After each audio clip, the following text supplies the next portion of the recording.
S, ಮೊಟ್ಟೆ ಉದ್ಯಮಕ್ಕೂ ಕೂಡ Iran Israel war ಬಿಸಿ ತಟ್ಟಿರೋದು. ಕಳೆದ 15 ದಿನಗಳಿಂದ ಮೊಟ್ಟೆ ರಫ್ತಲ್ಲಿ ಭಾರಿ ಹಿನ್ನಡೆಯಾಗಿರೋದು. ಚಿತ್ರದುರ್ಗ ಜಿಲ್ಲೆಯ ಕೋಳಿ ಫಾರಂ ಮಾಲೀಕರಿಗೆ ನಷ್ಟ ಆಗಿದೆ. ರಾಜ್ಯದಲ್ಲೇ ಅತಿ ಹೆಚ್ಚು ಮೊಟ್ಟೆಯ ಉತ್ಪಾದನೆ ಆಗುವ ಜಿಲ್ಲೆ ಅಂದ್ರೆ ಅದು ಚಿತ್ರದುರ್ಗ. ಕಳೆದ 15 ದಿನಗಳಿಂದ 4 ರೂಪಾಯಿಗೆ ಮೊಟ್ಟೆ ದರ ಕುಸಿದಿದೆ. ಯುದ್ಧದ ಆರಂಭಕ್ಕೂ ಮುನ್ನ 7 ರೂಪಾಯಿ ಇದ್ದ ದರ ಸಂಕಷ್ಟಕ್ಕೆ ಸಿಲುಕಿದ್ದಾರೆ ಕೋಳಿ ಫಾರಂ ಮಾಲೀಕರು ಅನ್ನೋದು. ಎಸ್, ಇದು ಮಧ್ಯಪ್ರಾಚ್ಯದ ಯುದ್ಧದ ಬಿಸಿ ಹಲವಾರು ಸಿಲಿಂಡರ್ಗಳ ಮೇಲೆ ತಲುಪಿದೆ. ಷೇರು ಮಾರುಕಟ್ಟೆ ಮೇಲೆ ಆಗಿದೆ, ಇಂಧನ ವ್ಯತ್ಯಯ ಆಗ್ತಾ ಇದೆ. ಅದೇ ರೀತಿ ಮೊಟ್ಟೆಯ ಉದ್ಯಮಕ್ಕೂ ಕೂಡ ಈ ಇರಾನ್ ಇಸ್ರೇಲ್ ವಾರ್ ಬಿಸಿ ತಟ್ಟಿದೆ ಅನ್ನೋದು. ಕಳೆದ 15 ದಿನಗಳಿಂದ ಮೊಟ್ಟೆ ರಫ್ತನ್ನ ಮಾಡ್ತೀವಿ ನಾವು. ಆ ಮೊಟ್ಟೆ ರಫ್ತಲ್ಲೂ ಕೂಡ ಭಾರಿ ಹಿನ್ನಡೆ ಆಗಿರೋದು ಚಿತ್ರದುರ್ಗದಲ್ಲಿ.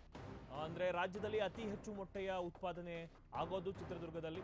ಕಳೆದ 15 ದಿನಗಳಿಂದ 4 ರೂಪಾಯಿಗೆ ಕುಸಿದಿದೆ ಮೊಟ್ಟೆ ದರ ಅನ್ನೋದು. ಯುದ್ಧ ಆರಂಭಕ್ಕೂ ಮುನ್ನ 7 ರೂಪಾಯಿ ಇತ್ತು, ಬಟ್ ಇದೀಗ ಅದು 4 ರೂಪಾಯಿಗೆ ದರ ಕುಸಿದಿರೋದು.